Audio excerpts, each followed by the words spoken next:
President Biden is expected to push for the protection of reproductive rights during his State of the Union address tonight. This, as Republican-controlled states are trying to implement stricter bans on abortion access, adding to many of the issues they're just losing on.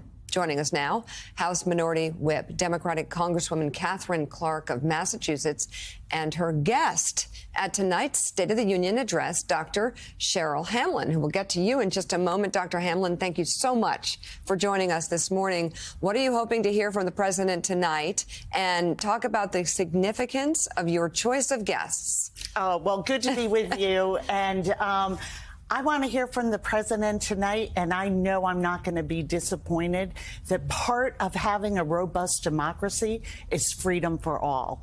And what we have seen is a Republican attack on women and making us second-class citizens by denying the fundamentals of who gets to choose when and if to have children, and taking politicians' opinions and putting them in the place of our doctors, our faith, and our families' needs. What are you hearing from your constituents? Because it seems to me that the Republicans have kind of misfired on this. I mean, there are a lot of people who are not just Democrats, who are not just women, that when Dobbs went down and this bill, you know, there were men and there were Republicans who were like, I am used to these rights for my mother, my sister, and I don't understand. I don't agree with them going away. And as a result, it appears this issue is more universal.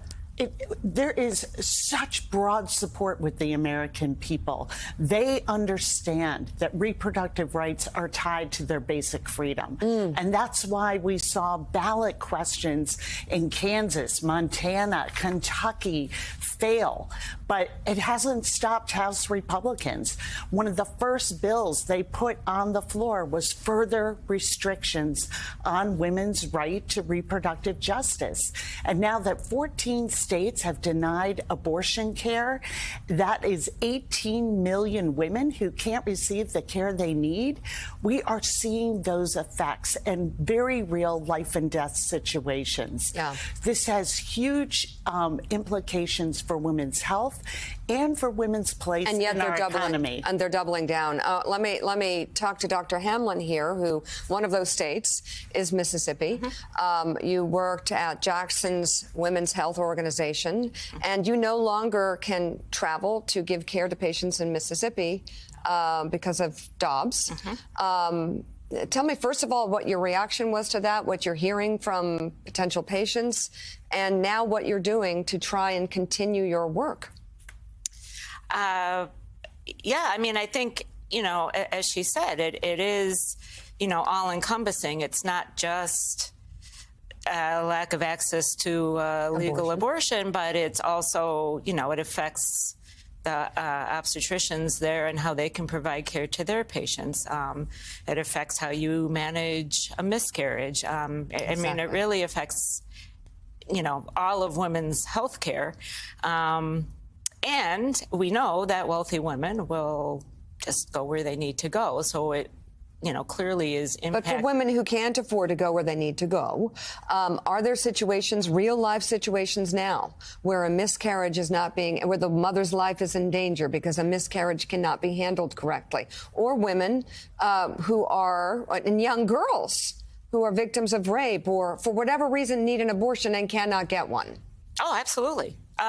And, you know, at what point is a woman's life at risk? I mean, they do have an exception for the risk to the mother, but at what point is that, you know, does it have to be 50%? Does it have to be a potential risk? Yes. So women are getting inferior care as a result. So you're going to continue your work. How are you doing that? So I'm applying for you know, as the work, I'm applying for a North Carolina license, and I expect to get that, you know, within the month. As well as just being an advocate in Massachusetts to the extent I can, as well as, you know, just spreading the word, because I think a lot of people aren't aware of the dire situation. I appreciate the work you're doing. Jen Psaki has a question. Jen? Thank you so much. And Congresswoman Clark, I wanted to ask you just about, as you look ahead, we've been talking a little bit about hecklers tonight and what we expect, frankly, a little bit from the other side of the aisle. And I just wanted to ask you how all of you are going to handle that in the House chamber tonight. If there are moments when Republicans are heckling, only some of them, or even not standing up, where moments where there are things that really the American people broadly support, frankly, like access to abortion care. You know, we're going to continue to be the caucus, the members of Congress that take this seriously. We are on Team American People. And I think you can see from the chaos that was around the speaker's race that we are going to be there. We are going to continue to fight for women, for reproductive justice, for an economy that works for everyone.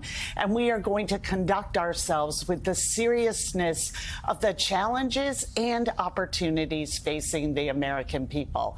And we're going to let the other side do what they feel they need to do. And I think you can see from the first 5 weeks of the majority that we have been seeing bills that are political stunts and not helping move the agenda forward. And so tonight, with my guest, Dr. Hamlin, we are reminding people that this is the Republican House majority that voted against codifying Roe, that voted against access to birth control, that voted against the right to safely travel across state lines to receive health care. If that isn't chilling, I don't know what is. And we are going to continue to fight for great jobs, lowering costs, and saving our planet, and making sure that freedom isn't an abstract, but applies to every single family and woman in this country. House Minority Whip Congressman Katherine Clark, thank you very much. We'll be watching tonight. And Dr. Cheryl Hamlin will be seeing you tonight, standing up for women's rights. Thank you so much for having me. Thank you for being on this morning.